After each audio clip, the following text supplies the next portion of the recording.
하나님의 말씀은 사무엘상 6장입니다.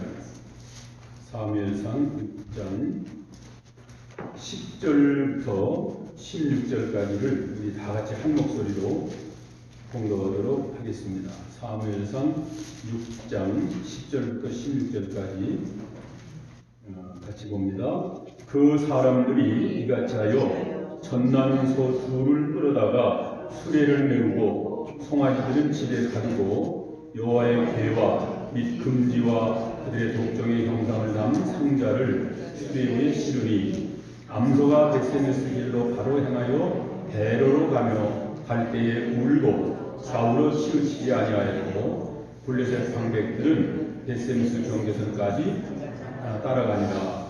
벳세메스 사람들이 골짜기에서 밀을 베다가 눈을 들어 괴를 보고 그 보는 것을 기뻐하더니 수레가 벳세메스 사람 여호수아의 큰 돌 있는 곳에 이르러 선지라.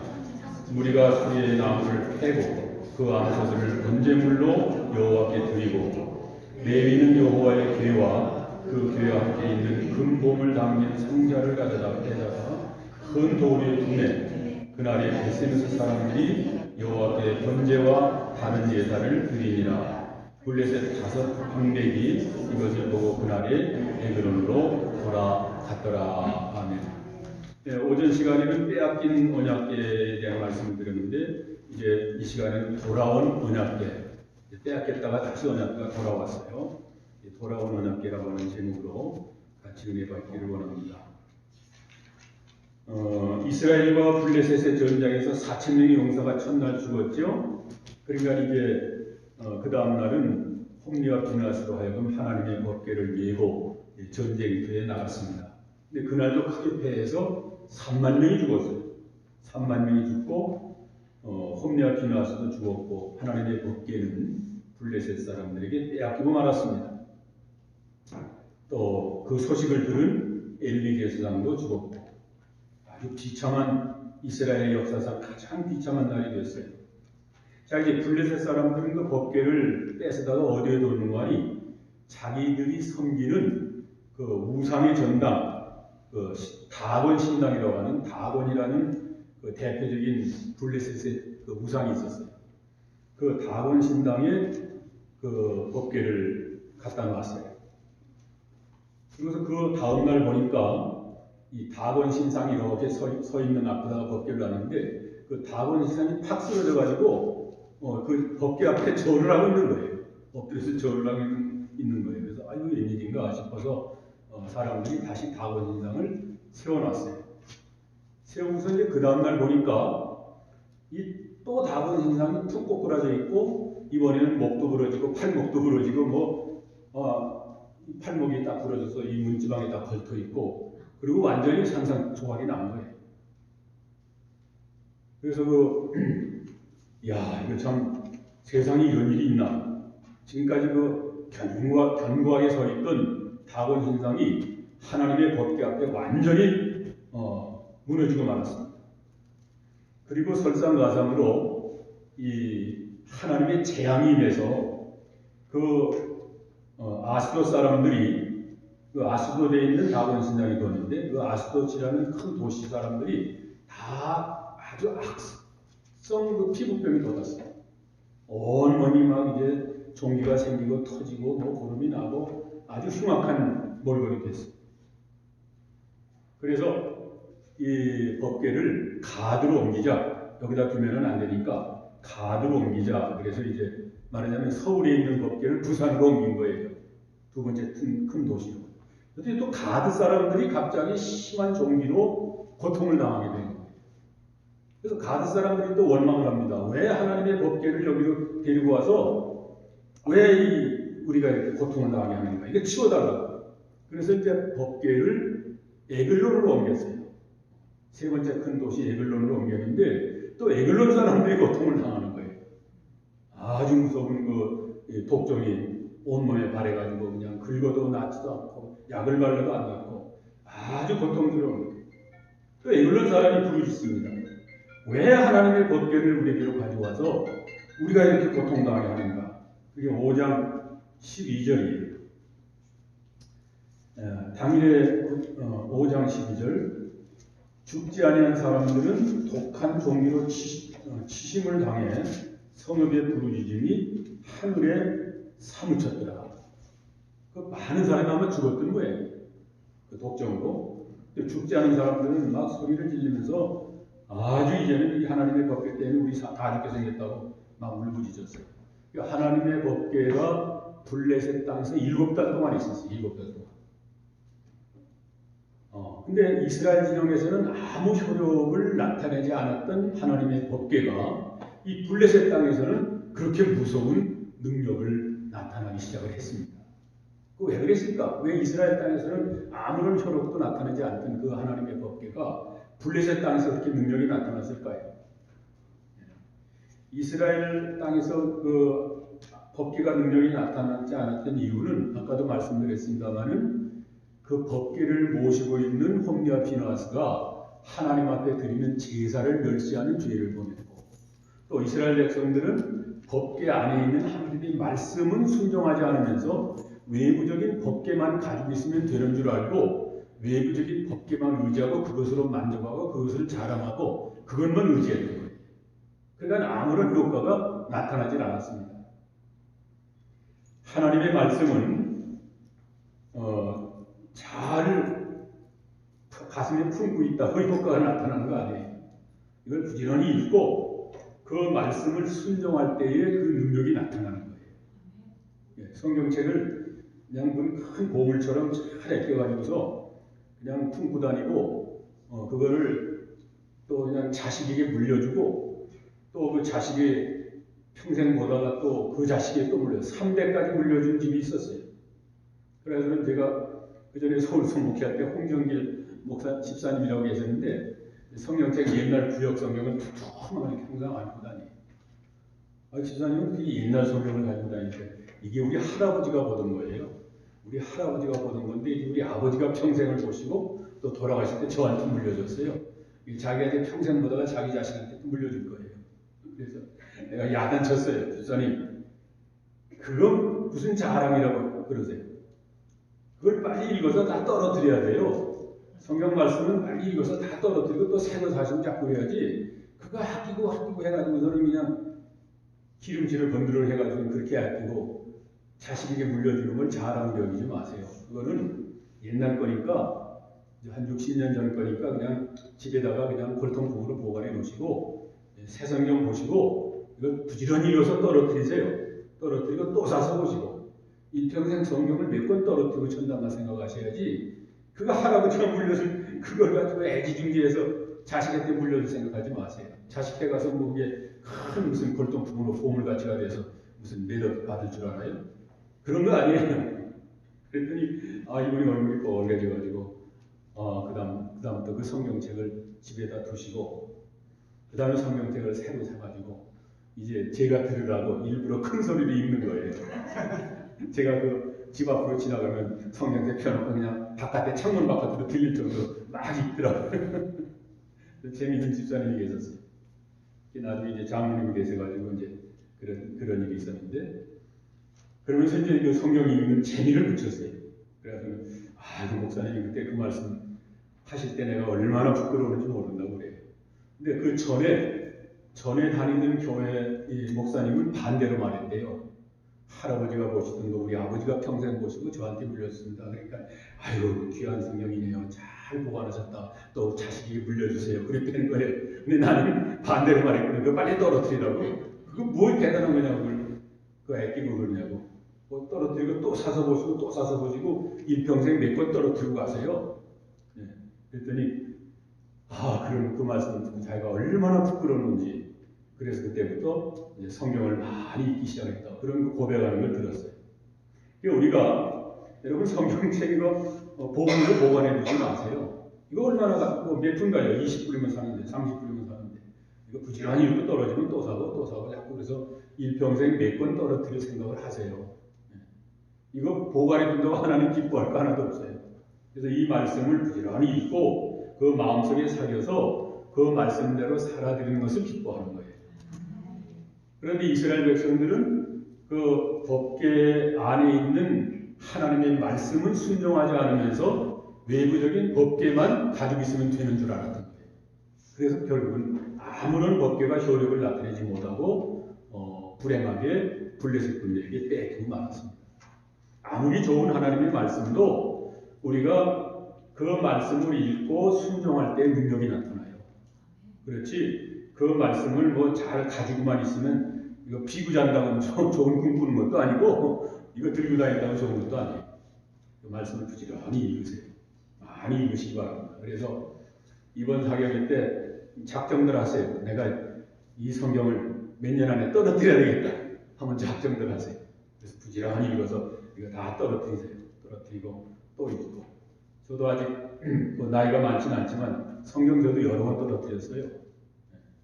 부지런히 읽으면 다 일각이 떨어지잖아요. 그럼 버리고 또 읽고 또 사서 읽고. 그래야지 그거 뭐 그 성경책만 가지고 자랑하면 안 돼요. 그 속에 있는 하나님의 말씀을 우리는 붙잡고 순종하며 살아야 돼요. 그럴 때 그 능력이 나타나요. 이 언약궤 말이 나와서 제가 오전에 조금 실수했는데 언약궤의 길이가 두 기빗반이에요. 저는 한 기빗반이라고 잘못 말했는데 길이는 두 기빗반이고 그러니까 한 1m 되죠. 그리고 이제 넓이는 한 기빗반, 높이도 한 기빗반, 한 60cm 되고 길이는 한 1m 남짓 두 기빗반입니다. 제가 잘못 말씀해 정정합니다. 우리 박세영 목사님 알려줬어요. 저한테 길이는 두 기빗반이라고 해서 아유 내가 잘못했구나. 출애굽기 37장을 찾아보니까 정말 두 기빗반이다. 길이가. 근데 내가 조금 착각했던 것 같아요. 그런데 그 법궤가 이 블레셋 진영에서는 능력이 나타났어요. 하나님의 말씀이 불순종하는 자에게는 별로 효과가 없지만 그 말씀을 두려워하는 자에게 능력이 나타나요. 오늘날도 이 미국에서는 별로 효과가 없는데 우리 기도가 별로 효과가 없어요. 여기는 많은 크리스찬이 많고 교회도 많고 그런데 교회도 없고 믿는 사람도 없고 그런 지역 같은 데 가서 우리가 기도하면요 능력이 나타나요. 그래서 단기 선교 다니는 사람이 또 가는 이유가 그래서 그런 거예요. 거기 가면 기도하면요 막 낫는 역사가 일어나고요 막 새로운 역사가 나타나요. 여기서는 그걸 못 느꼈는데 그리고 기도하면 막 병자가 낫고 그래요. 저희 아들이 중국에 선교를 장기 선교를 한 2번 갔다 왔는데 이렇게 젓가락처럼 생긴 건 뭐 있어요? 갖다 대면 찌릿찌릿 전겨오는 거. 그거를 가지고 왔어요. 근데 그거 우리 여기서 대봐야 별로 병 안 나요. 그거 찌릿찌릿 전겨오고 젓가락 같은 이름이 뭐더라? 그거 뭐 있어요. 네. 근데 그거 아시죠, 여러분들? 대면은 전기가 와서 이렇게 찌릿찌릿하고 그걸 가지고 가서 병자들을 많이 고쳤대요. 중국에 가서.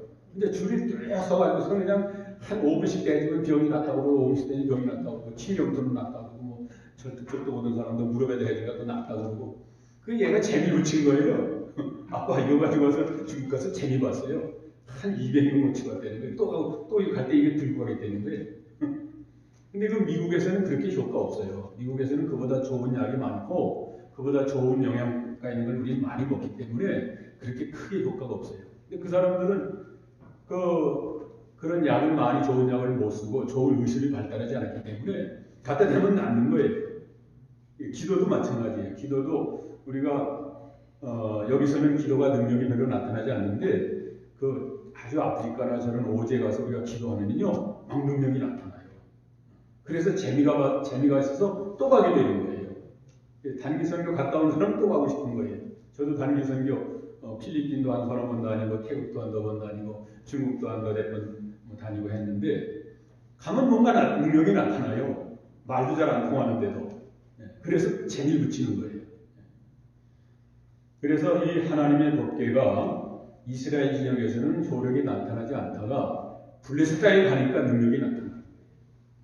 그건 말라기 1장에 보면 말라기 1장 5절에 여호와는 이스라엘 지경 밖에서 크리라 하는 말씀이 있어요. 이스라엘에서는 하나님이 능력이 안 나타나는데 이스라엘 지경 밖에서 큰 능력이 나타나리라. 그런 말씀이 말라기 1장에 되어 있어요. 그 말씀대로 이 법계의 능력이 이스라엘 진영에서는 효력이 나타나지 않았다가 블레셋 땅에서 무섭게 나타나기 시작을 했습니다. 사도행전 13장 48절에 보면 이제 바울과 실라가 다니면서 복음을 전하잖아요. 바울과 바나바가 다니면서. 근데 유대인들에게 먼저 복음을 전했어요.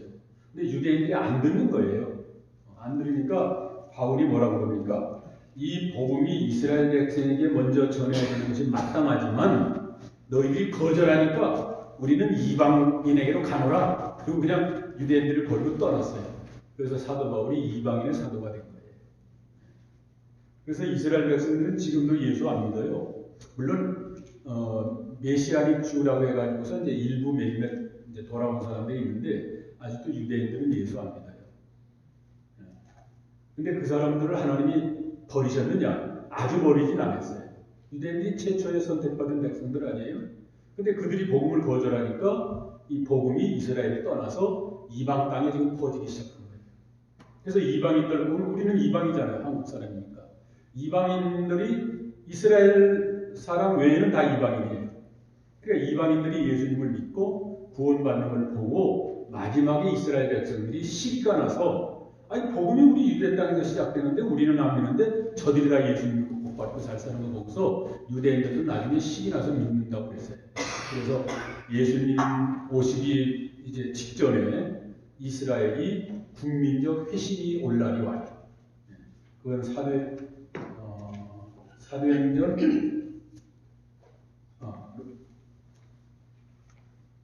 고린도전서인가? 로마서 11장 25절이에요. 로마서 11장 25절.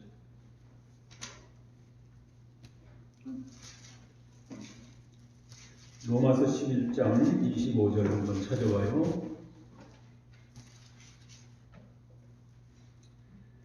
로마서 11장 25절 같이 봅니다. 형제들아 너희가 스스로 지혜 있다 하면서 이 신비를 너희가 모르기를 내가 원치 아니하노니 이 신비는 이방인의 충만한 수가 들어오기까지 이스라엘의 벌어는 우둔하게 되는 것이다. 그리하여 온 이스라엘이 구원을 받으리라. 자, 하나님이 최초에 이스라엘을 선택했잖아요. 근데 이들이 복음을 버리니까 그리고 예수님 십자가 못 박아 죽이는 주의를 범하니까 하나님이 이스라엘을 버렸어요. 그래서 복음이 이방인에게 전파되는데 이스라엘을 완전히 버린 게 아니고 이방인의 충만한 수가 차기까지 이스라엘 백성들이 완악하게 있다가 마지막에 결국은 이스라엘이 국민적으로 이제 회개하고 돌아올 날이 회심할 날이 있다 그렇게 말씀합니다. 그런데 이거는 비밀이라고 했어요. 로마서 11장 25절에 그랬잖아요. 이것은 비밀이다. 형제들아 내가 비밀을 말한다. 이거는 나만 아는 비밀인데 너희들에게 말해준다 그 말이에요. 그래서 이스라엘이 어느 날 예수님 재림하시기 전에 어느 날 그들이 회개하고 돌아올 날이 있어요. 그래서 세계 모든 신학자들이 이스라엘을 주시하는 거예요. 이스라엘이 국민적으로 회심할 날이 언젠가 그걸 보고 있는 거예요. 왜냐하면 국민적으로 회심할 날이 예수님 오실 때니까. 그래서 이스라엘을 지금 주시하고 있는 거예요. 그래서 어쨌든 이스라엘이 하나님을 복음을 거절하니까 복음이 이방인에게로 향했습니다. 그런데 이제 그 블레셋에서 그렇게 7개월 동안 있으면서 많은 재난이 있으니까 블레셋 방백들이 모여서 의논했어요. 저 하나님의 법궤를 좀 어떻게 하면 좋을까? 저게 가는 곳마다 재앙이 나타나니까 저거 다시 돌려보내자. 그러자. 그래서 다시 돌려보내기로 의논이 일치했습니다. 그래서 수레를 새로 만들고 그러나 우리가 당한 이 재앙이 이 법궤로 말미암아 왔는지 아니면 우연히 전염병이 왔는지 그걸 알 수 없으니까 한번 그걸 시험해보자. 그래서 수레를 새로 만들어서 거기다 법궤를 싣고 송아지 딸린 두 암소로 하여금 두 어미소로 하여금 끌고 가게 하자. 그래서 송아지를 뒤에다 매놓고 송아지 이제 딸린 그 에미소의 송아지를 두 마리 뒤에다 매놓고 그 어미소로 하여금 이 법궤를 끌고 법궤가 실린 수레를 끌고 이스라엘 땅 저 베세메스까지 가나안 가나 한번 보자. 그것이 바로 가면 이 재앙이 법궤로 말미암아 온 것이고 서들이 안 가고 송아지가 그리워서 자꾸 뒤로 돌이키면 이건 우연히 온 것으로 하자. 아니 블레셋 방백들이 얼마나 똑똑해. 그러자. 그렇게 결정을 한 거예요. 그래서 이제 수레를 만들고 거기다 법궤를 싣고 젖주는 그 송아지 딸린 예미소 2마리를 끌고 와서 수레를 매게 하고 그 다음에 송아지 2마리를 뒤에다 묶어놨어요. 그리고 이제 소를 탁 치면서 이랴 하고 하니까 이 송아지가 자기 엄마 못 따라가니까 묶어져가지고 못 따라가니까 얼마나 발버둥 치면서 그냥 엄마 따라가려고 하는데 모가지 꼭 묶어놨으니까 가지 못하고 매매매 하면서 소리지고 야단난 거예요. 그 다음에 예비소 이 2마리도 우우우 하면서 울면서 뒤돌아보지 아니하고 그냥 베세메스를 향해서 뚜벅뚜벅 걸어가는 거예요. 그러니까 블레셋 방백들이 정말 베세메스까지 가나안 가나 한번 따라가보자. 그래서 뒤따라오는 거예요. 뒤따라가는데 이 소는 한 번도 뒤를 돌아보지 아니하고 뒤에서 송아지가 엄매 우는데도 그 소리를 들으면서 이 예비소들도 눈물을 뚝뚝 흘리면서 어이 하면서 뚜벅뚜벅 베세메스를 향해서 달려갔다고 했어요. 자, 이 참 하나님의 능력이죠. 이 말 못하는 짐승이지만 하나님의 법궤를 싣고 이 베세메스 향해서 새끼 송아지가 그렇게 엄마 울건만 돌아보지 아니하고 이 베세메스 향해서 달려왔습니다. 이것은 오늘날 우리의 주의 종들의 갈 길을 보여주는 거예요. 우리가 하나님의 말씀을 붙들고 나가려면 때로는 자식들이 울 때가 있어요. 아내가 울고 가족이 울 때가 있어요. 그래도 우리는 뒤돌아보지 아니하고 이 하나님의 말씀을 붙잡고 나가야 돼요. 그래야 될 것을 가르쳐 줍니다. 하나님의 말씀을 붙잡고 나가는 길에 어떤 방해의 요소가 있다 할지라도 거기에 마음 뺏기지 말고 나가야 돼요. 제가 목회하면서 개척교회를 저는 몇 군데 하면서 저는 무슨 교단의 보조를 받거나 개척 멤버가 있어서 한 개척교회는 개척교회가 아니에요. 권사님들, 집사님들 몇몇이 모여서 한 10명, 10명이 모여서 목사님 우리 개척해야 해서 그렇게 개척하는 교회는 개척교회가 아니에요. 저는 개척교회를 5번 하면서 한 사람도 없는 데서 했어요. 한 사람도 없는 데서. 총각적인 우리 어머니 한 분 앉혀놓고 시작을 했고 결혼한 후에는 우리 아내 하나 앉혀놓고 시작을 했고 또 자식 낳은 아내하고 자식을 둘 앉혀놓고 시작을 했고 그런 식으로 개척교회를 5번을 했어요. 그런데 얼마나 힘들었겠어요. 뭐 돈이 있습니까? 교인들이 있습니까? 보조도 안 받고 누가 도와주는 사람도 없고 형제들도 다 어려우니까 뭐 형제들한테 손 벌릴 수도 없고 그런 생활을 하는데 그 같이 개척하는 그 목사님들 보면은요 대개 사모님들이 돈을 잘 벌어요. 어떤 목사님 사모님은 학교 선생님이고 그러니까 월급 딱 좋다고 어떤 목사님 사모님은 간호사 월급 딱 좋다고 그러니까 이 목사님은 물질에 대한 고생을 안 하더라고요. 물질에 대한 고생 안 하고 그냥 자기 쓸 것 쓰고 뭐 다 편하게 살면서 개척교회 잘해요.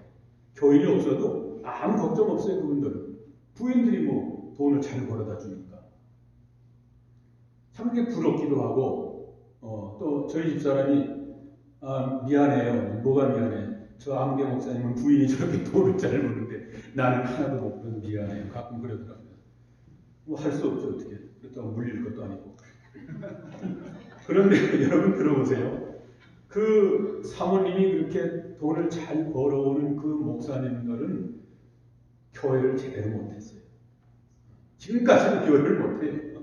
평생 그러다 말더라고요. 그리고 목숨을 안 걸어요.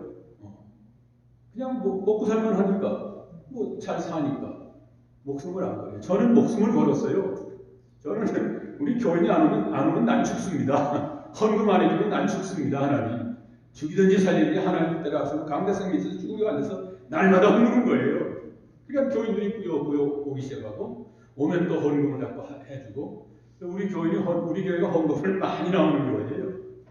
교회는 크지 않았는데 헌금은 다른 교회보다 더 많이 나왔어요. 예를 들어서 50명 모이는데 100명 모이는 교회보다 헌금이 더 많아요. 주보에 헌금란이 나오잖아요. 그러면 이게 보고서는 깜짝깜짝 놀래요, 목사님들이. 아니, 박 목사님도 무슨 각부가 있어? 사업하는 사람이 있어? 왜 돈 이렇게 많이 나와? 자기 100명 모이는 교회보다 4, 50명 모이는 게 더 많이 나온다는 거예요. 그러니까 하나님이 그렇게 막 몰아다 주는 거예요. 성도들을 보내주고. 또 성도들이 열심히 말씀을 배워서 믿음을 지키니까 또 복을 주시고. 그래서 교회가 금방 자립되고 그런 경험을 많이 했어요. 그런데 뒤에서 벌써 보조해 주는 사람 있는 사람들이 자립 못해요. 그 사람들은 목숨을 안 걸어요. 거기 구태에 목숨 걸 필요 없잖아요. 먹고 살만한데. 또 교인들이 말씀 드리면 아예 당신 같은 사람 안 와도 돼요. 당신 안 와도 나 먹고 살아요. 그러고서 큰 소리 치는 거예요.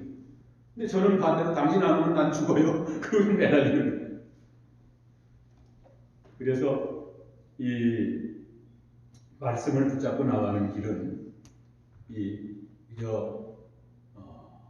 자식들이 울고 때로는 아내가 울고 가족이 말려도 이 말씀을 붙잡고 나가야 돼요. 목숨 내걸고 나가야 돼요. 아르바이트나 하고 먹고 살 거 다 준비해놓고 하면 안 돼요. 그러면 주의 일을 못 해요. 그냥 목숨 걸고 나가면 돼요. 그런 걸 느꼈어요. 이제 이 소 두 마리가 베세메스까지 무사히 도착을 했어요. 역대하 15장 16절에 보면 아사왕이 나오는데 이 아사왕이 자기 어머니 태우가 아세라 목상을 만들어 섬기는 것을 보고 태우의 지우를 피하고 그 우상을 기도로 지내까지 불태웠습니다.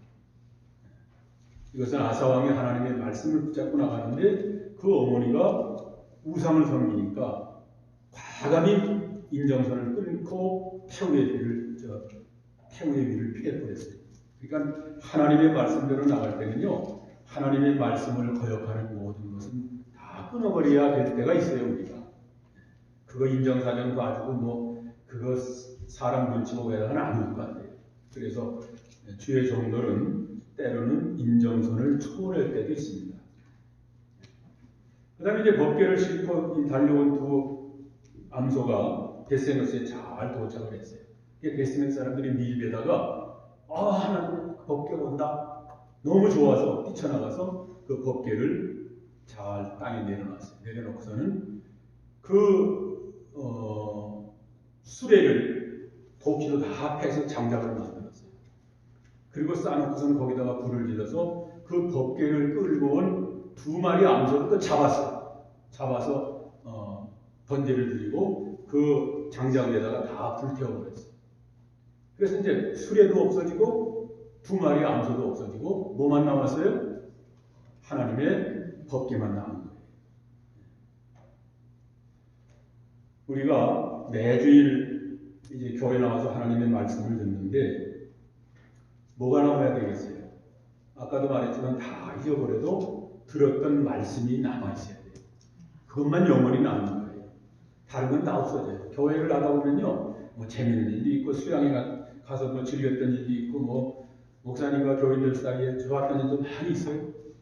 교회 행사도 많이 했었고 저도 행사도 개척교회 때 몇 번 했는데 한 교회가 안 되니까 별짓 다 해봤어요. 덕평교회를 개척할 때는요, 제가 덕평교회 일본 가기 전에 개척한 교회가 덕평교회인데 경기도 덕평에 거기는요 그 동네가 이렇게 아주 아름다운 동네예요. 새마을 박정희 대통령 때 새마을 시범 동네예요. 그래서 동네가 아주 아름다운데 교회가 안 되는 곳이에요. 다 양반들이 살아가지고 애매한 사람들이. 그래서 교회가 안 돼요. 그래서 여러 목사님들이 거기서 개척하다 실패하고 울면서 쫓겨나고 교회가 안 서는 곳이에요. 근데 거기다 이제 개척을 하는데 전도 나가니까 동네 어른들이 그래요. 자네 그 젊은 사람이 참 안 됐네. 여긴 옛날부터 몇십 년도 교회 해도 안 되는 것이야. 괜히 젊은 사람이 와서 고생하지 말고 가게. 그러더라고요. 동네 어른들이. 그래서 이거 어떻게 하면 좋을까 싶어서 이제 선배들에게 의논도 하고 제가 존경하는 목사님 찾아가서 이런 데서는 어떻게 해야 됩니까? 의논도 하고 하나 배웠어요. 그래서 저는 내가 잔치를 한번 해야 되겠다. 이 동네 어른들 모시고 잔치를 해야 되겠다. 그리고서는 돼지를 몇 마리, 두 마리가 잡고 없는 돈 가지고 이제 뭐 수건도 이렇게 기념타올로 만들고 음식을 많이 준비를 했어요. 그래서 동네 집집마다 다니면서 매달 며칠 날 12시에요. 제가 어른들 한번 대접하고 싶으니까 꼭 점심 잡수러 오세요. 저는 여기서 이제 뭐 교회도 안 된다는데 더 이상 있을 필요도 없고 이제 가야 되겠습니다. 가기 전에 동네 어른들 대접이나 한번 하고 가고 싶습니다. 꼭 오세요. 약속을 다 받았어요. 그러니까 또 젊은 목사가 또 떠나기 전에 대접한다는데 근데 또 안 올 거 없잖아요. 그러니까 동네 어른들이 다 가죠 다 그래요. 그냥 오시면 그날 맛있는 거 드리고요. 그 다음에 좋은 기념품도 제가 선물로 드릴 테니까 꼭 오세요. 그리고 다른 사람들도 많이 오세요. 그래서 한 100명분을 준비를 했어요. 그 동네 사람이 다 해서 100명은 안 되는데 노인들이 한 50명 오겠지 생각을 하고 배를 준비를 했어요. 배를 준비해서 음식을 많이 하고 기념타올도 많이 하고 그 다음에 이제 경찰서 가서 이렇게 파출소장한테 그 얘기를 했어요. 제가 이게 개척을 온 목사인데 뭐 아무래도 안 되고 그래서 떠나기 전에 그냥 동네 어른들을 모시고 한번 잔치나 하고 가려고 그러니까 소장님도 꼭 오세요. 그러니까 가지요 그러더라고요. 파출소 소장도 또 학교 찾아갔어요. 그 교장 선생님한테도 그랬어요. 꼭 오시라고 그러지. 또 그 지역 그 유지들을 제가 몇 사람 찾아가서 아주 간곡히 부탁하니까 그 젊은 목사님이 그렇게 부탁하는데 안 갈 수 있나요? 제가 뭘 들고 갈까요? 사이다나 한 박스 들고 갈까요? 그러더라고요. 그냥 오시라고. 그냥 오시라고. 난 사이다나 한 박스 들고 가지. 또 어떤 분은 그러더라고요. 그럼 그러시라고. 사이다 한 박스 들고 오는 분 계시고 그렇게 해서 잔치가 아주 흥미롭게 한 50명 동네 어른들이 쫙 모였어요. 그래서 제가 이제 나갔죠. 경찰서 소장도 앉아있고 뭐 학교 선생님도 앉아있고 또 무슨 군위원인가 뭐 그런 분들도 앉아있고 쭉 앉아있어요. 동네 어른들 할머니 할아버지들 쭉 앉아있어요. 인사를 명선하고 잘 오셨습니다.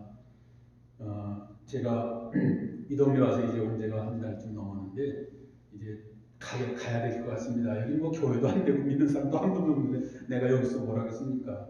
그래서 여러분들 우리 꼭 부모님 같아서 제가 그때 젊을 때니까 우리 부모님 같아서 제 대접이나 한번 잘 해드리고 가야 내가 마음이 시원하는 그렇게 준비를 했습니다. 참 잘하셨습니다. 마음껏 잡수시고 그 다음에 가실 때 꼭 기념품 받아가지고 꼭 가세요. 그리고서는 그러나 제가 여러분들 이제 기왕 오셨으니까 목사로서 한마디는 해야 되지 않겠습니까? 예수 믿으라고는 안 하겠습니다. 그냥 한마디만 하고 기도하고 이제 하겠습니다. 그걸 허락하시죠? 그러니까 뭐 하세요. 그래.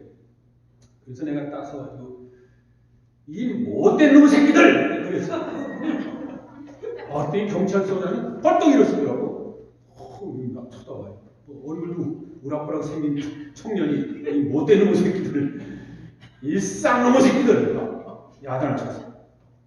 그리고 학교 교장 선생 보고 이 못된 놈의 새끼라고 한 서너 번 욕을 안 참으니까 이 사람들이 그냥 내가 무슨 무술이나 해가지고 막 자기들 죽일까 봐서 벌벌벌 떨고서 경찰서장이 팍 또 일어선 말이에요. 난 노래 보고 그래요.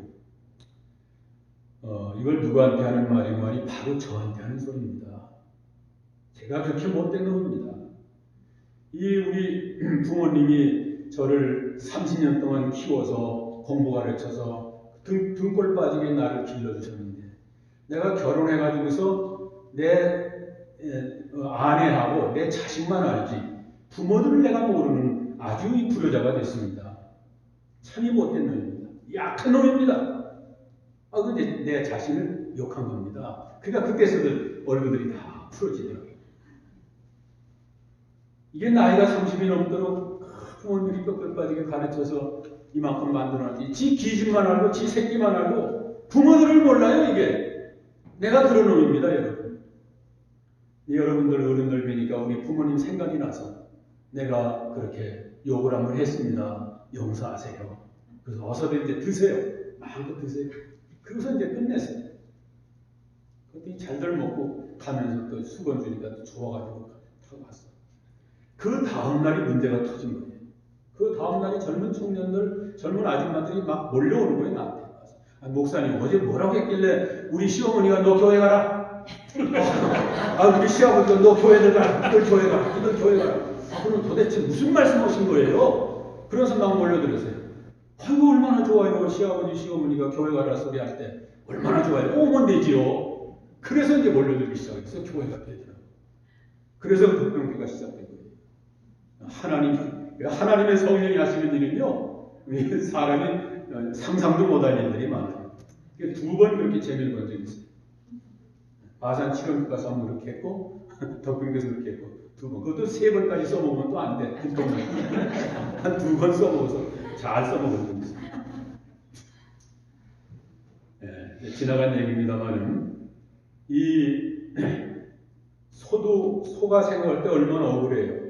자기 새끼 때 놓고서 울면서 하나님의 법궤를 메고 여기까지 왔으면, 아유, 수고했다.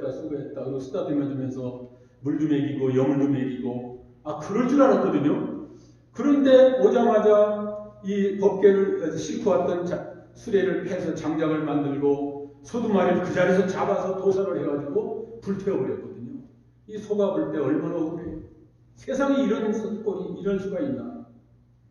세상에 이럴 수가 있나? 얼마나 무자비한가? 그러나 거기는 하나님의 깊으신 뜻이 있어요. 법궤가 중요하지 그 법궤를 싣고 온 수레가 중요한 거 아니에요. 소가 중요한 게 아니에요. 하나님의 말씀만 영원히 남는 거예요. 다른 건 다 필요 없어요. 그래서 다른 건 다 없애버린 거예요. 그 수레를 무슨 기념으로 무슨 보관해 줄 것도 아니고 소들을 영웅세에서 칭찬해 줄 것도 아니고 하나님의 법궤만 모시면 된다 하는 걸 보여준 거예요. 우리가 교회 무슨 여러 가지 행사 이런 게 중요한 거 아니에요. 하나님의 말씀만 바로 세워 나가면 그 교회는 승리하는 교회입니다. 주님은 그걸 원하십니다. 그 다음에 주의 종은 이 땅에서 무슨 뭘 했다 해서 영광을 받는 거 아니에요. 이름 없이 빛도 없이 사라지는 거예요. 찬송가처럼 이름 없이 빛도 없이 그런 찬송 있잖아요. 우리는 그 길을 가는 거예요. 목사님이 평생 목회했다고 해서 교인들은 물론 그 목사님을 존경해야죠. 우리 목사님 젊음을 다 바치고 평생 여기서 고생하셨는데 우리가 잘 모셔야지 하고서 그건 교인들이 할 도리예요. 저도 평생을 목회했잖아요. 45년을 했으니까 단독 목회만. 그러니까 우리 교인들이 우리 목사님 은퇴한 후에 우리가 참 보살펴드려야 된다. 우리 교인들 그래요. 우리 권사님들이 특별히 권사님들이 저를 많이 사랑하는 권사님들이 그래요. 그러나 그건 교인의 입장이고 제 입장에서는 그거를 받으면 안 돼요. 그 거절하고서 난 그 교회를 떠났어요. 거기 있으면 내가 너무 대접을 받게 생각합니다. 그건 종의 위치가 아닙니다. 내가 평생 주의를 했다고 해서 교인들한테 끝까지 존경이라고 대접받고 산다면 그건 종의 입장이 아니죠. 여기서 여기까지 한 걸로 나는 제 할 일을 다 한 거예요. 내가 한 건 여기까지다 생각을 하고 떠나는 게 좋아요. 내가 할 수 있는 일은 여기까지다. 그래서 우리 은퇴 목사님들한테 제가 그런 말을 가끔 해요. 목사님, 미련을 갖지 마세요. 목사님이 하신 일은 거기까지입니다. 이제는 다 내려놓으시고 마음 두지 마세요. 내가 떠나면 우리 교인들 다 시험 들어요. 그래요. 시험 들든 말든 그건 목사님의 걱정할 일이 아닙니다. 다 내려놓으시고 그만 떠나세요. 거기 미련 두면 안 됩니다. 내가 평생을 거기서 주의 일하는데 내가 어떻게 어디 떠나요? 그런 사람들도 있더라고요. 평생을 한 걸로 만족하세요. 평생을 못하고 목회를 중간에 그만두는 사람도 많은데 우리는 평생을 70까지 했으니 얼마나 감사합니까? 그것으로 우리 만족합시다. 그래야지 그 이상을 바라는 건 종의 입장이 아닙니다. 그런 얘기가 있어요. 누가복음 17장 7절 10절에 보면은요, 이 종에 대한 말이 나오는데 하루 종일 종들이 나와서 일을 합니다. 뜨거운 때약볕에서 밭에서 일을 하고 있는데 주인은 시원한 나무 그릇에 앉아서 시나 읊고 노래나 부르고 부채질하고 앉아서 노는 거예요. 그리고 저녁 때가 됐어요. 종들이 피곤한 몸으로 지쳐서 일하고 나서 이제 집에 돌아왔어요. 돌아오니까 주인이 자네들 지금 오나? 빨리 저녁하게. 저녁에 내 배고파. 빨리 밥 만들어 볼까? 종들이 예 주인님. 그리고 들어가서 부엌에 가서 또 열심히 요리를 해서 음식을 만들어서 주인이 갖다 드려요. 그럼 주인은 시원한 나무 그릇에 앉아서 또 밥 먹고. 밥 먹는 동안에 종들은 가만히 서 있다가 다 먹으면 그 치우면서 남긴 거 종들이 먹고 쭈그리고 앉아서 먹고 그렇게 살았어요. 그게 종이에요. 누가 보면 17장이 나옵니다.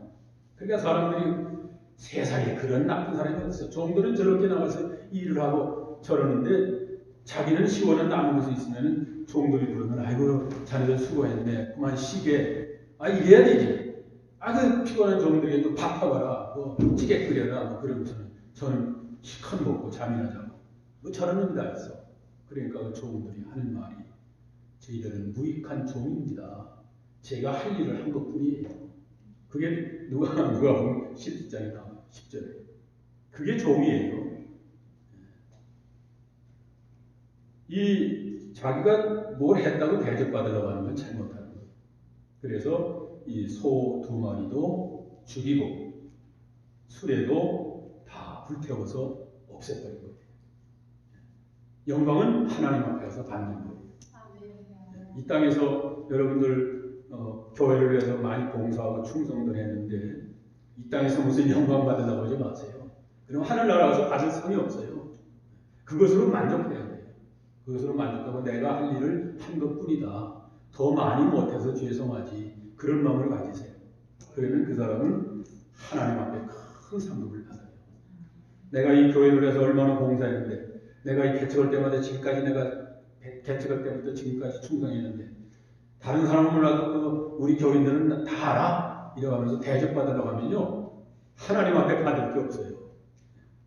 그래서 항상 종의 자리에서 충성하는 여러분들 되시길 바랍니다. 이 구약 시대에는 제사장들이 하나님의 법궤를 맸지요. 법궤가 하나님 말씀이잖아요. 제사장들이 메고 다녔어요. 블레셋에 빼앗겼던 법궤는 소 2마리가 싣고 왔습니다. 오늘날에는 우리가 이 법궤를 메야 돼요. 오전에도 말씀드렸습니다만 지금 하나님의 말씀이 점점 희귀해져서 말씀을 찾아볼 길이 없어요. 설교는 잘해요. 도덕적인 설교, 시사적인 설교, 많은 것도 많고 철학적인 설교, 별게 다 있는데 하나님의 말씀을 안 나와요. 성경 한 장 읽고서 그거를 그래서 우리는 이 말씀이 이렇습니다. 그냥 소개하고 마는 거예요. 해석도 없고 전부 철학적인 설교가 너무 많아요. 그런데 저와 여러분들은 이 말씀을 받았잖아요. 그러니까 우리가 이 말씀을 짊어지고 가야 돼요. 저는 그런 사명이 제게 있다고 생각해요. 그래서 세상이 변한다고 따라가지 말고 뭐 재밌는 유머스럽게 재밌게 웃기기나 하고 세상이 다 그렇게 변했잖아요. 그래서 오히려 그런 사람들이 인기가 있어요. 지금 목사님 중에서도 코미디언 목사들이 인기 있어요. 장경동 목사 같은 분, 또 고신의 김문호 목사 같은 분 얼마나 웃기는지 몰라요. 배꼽 빼요. 근데 남는 건 없어. 들을 때는 참 좋고 시간 가는 줄 모르고 2시간 동안 그냥 깔깔대고 웃다가 보면 그만 끝나. 그럼 나머지는 안 허전해요.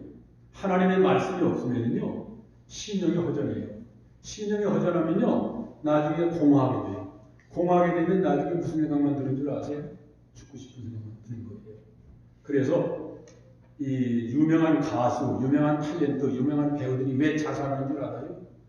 심령이 공허해서 자살하는 거예요. 그렇게 인기가 있고 팬런트가 수천 통씩 날라오고 가는 곳마다 뭐 사인해달라고 굉장한데 속에 말씀이 없으니까 공허한 거예요. 내가 지금 이렇게 인기가 있지만 내가 늙고 병들면 인기 떨어지면 나는 어떻게 될까? 그 공허가 메꿀 게 없어요. 박수 칠 때 떠나자는 말이지 차라리 지금 인기 있을 때 죽자. 그래서 자살하는 거예요.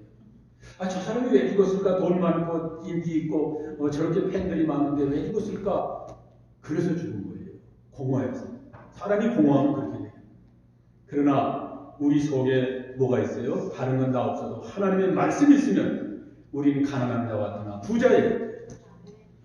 우리는 고난당한 하늘 같으나 다른 사람을 위로하는 자가 되는 거예요. 그래서 이 마지막 때에 하나님이 맡겨준 이 말씀의 교회를 말씀을 잘 메고 나가는 그런 저와 여러분 되시길 바랍니다. 아멘. 이제 이번에 사경이 하느라고 좀 수고들 많이 하셨는데 사경이 끝나면 좀 쉬세요. 좀 쉬는 게 좋아요. 제일 수고 많이 하시는 분이 담임 목사님이에요. 저도 사경위를 이렇게 그 전에 목회할 때 해보면요, 우리 교인들도 수고하지만 제가 제일 피곤하더라고요. 왜 피곤한 거 아니? 그 감사 목사는 말 끝나면 가잖아요. 근데 감사 목사님 말 듣고 우리 교인들과 상처받지는 않았나? 또 와야 될 사람이 왜 안 왔나? 들어야 될 사람은 왜 안 듣나? 거기에 대해서 늘 신경을 쓰기가 피곤해요. 그래서 박세영 목사님 보니까 굉장히 피곤한 것 같아요. 그래서 끝나면은 이 교회에서 좀 뭐라도 하나 좋은 온천 호텔 같은 거 상품권 하나 좀 기리세요. 그래서 어디 가서 한 이틀 그냥 푹 목욕이나고 쉬었다 오세요. 보내드리시면 좋아요. 그리고 여러분들도 좀 쉬시고, 하나님은 우리가 안식하는 걸 기뻐하세요. 우리가 너무 그냥 아등바등 살려고 하지 마세요. 저도 목회할 때는요, 그래야 되는 줄 알고 새벽부터 밤까지 아등바등하고 조금만 조금 오래 자면 내가 이렇게 자도 되나? 정신이 벌쩍 나고 말이에요. 그 다음에 목사님 그래서 잠깐 어느 만나요. 상담할 게 있어요. 그래서 어디서 만날까 해서 어느 다방으로 오세요. 왜 지금 다방이? 다방 들어가면서 내가 다방에 와도 되나? 이래도 되는 건가? 이러다가 벼락 나는 거 아니야? 그런 생각이 들고, 그래서 다방도 한 번도 못 갔어요. 저는 목회할 때. 목사님 가끔 사모님하고 영화관 가서 영화 편보고 갔다 내 극장하다 벼락 나는 거 아니야? 극장 한 번 못 갔어요. 탈탈탈 떨고서 그냥 애통 살았어요. 근데 하나님이 그 기뻐하는 거 아닙니까? 야, 이놈아, 좀 쉬었다 해라. 좀 천천히 해라. 하나님 늘 그러셨는데 그 사인을 보내셨는데 난 모르고 죽을 때까지 한 거예요. 그냥. 근데 그게 잘하는 거 아니에요. 엘리야도 그 아합과 싸워서 그 바알신하고 싸워가지고 850명 죽였잖아요. 그리고 얘가 지쳐서 쓰러지니까 노동남 밑에 잠드니까 하나님이 깨우지 않으셨어요. 일어나니까 또 먹을 것 떡과 고기를 주어서 먹어라. 먹고 나니까 또 자라. 또 자고 나니까 또 깨니까 또 주고 또 먹어라. 또 먹고 나니까 또 자라. 피곤하자? 자라. 하나님이 그러셨어요. 그걸 보고 저도 깨달은 거예요. 아, 하나님은, 우리 아버지는 내가 이렇게 하나님 안에서, 하나님 품 안에서 안식하기 원하시는데 내가 너무나도 그냥 열심을 냈구나. 그래서 어떤 때는 후회가 스러워요. 그래서 시험에 들기도 하고, 괜히 안 해도 될 말도 해가지고 교인들 상처 주기도 하고, 그냥 쉬었으면 간단한 건데. 그래서 여러분들 이 남은 여생 하나님 안에서 푹 안식하시면서 좀 건강 유의하시고 조용하게 일만 하지 마세요. 좀 벌어놓은 걸 가지고 쓰기도 좀 하시고 편안하게 사시다가 이제 하나님 앞에 가시기 바랍니다. 기도하겠습니다. 하나님 감사합니다. 근본에 부족한 것을 보내서 이렇게 시간 말씀 주심을 감사합니다. 근본에 배운 말씀 다른 거 다 잊어버려도 이 말씀만 남아서 이 말씀이 주체가 되게 하시고 말씀이 생명력이 되게 하시고 말씀이 원동이 돼서 말씀 가는 곳에 가고 말씀 먹는 곳에 먹고 말씀 인도하시는 대로 순종하며 살아드리는 그런 저희들 다 되게 하옵소서. 예수님의 이름으로 기도하옵나이다. 아멘. 감사합니다. 이제 마쳤습니다.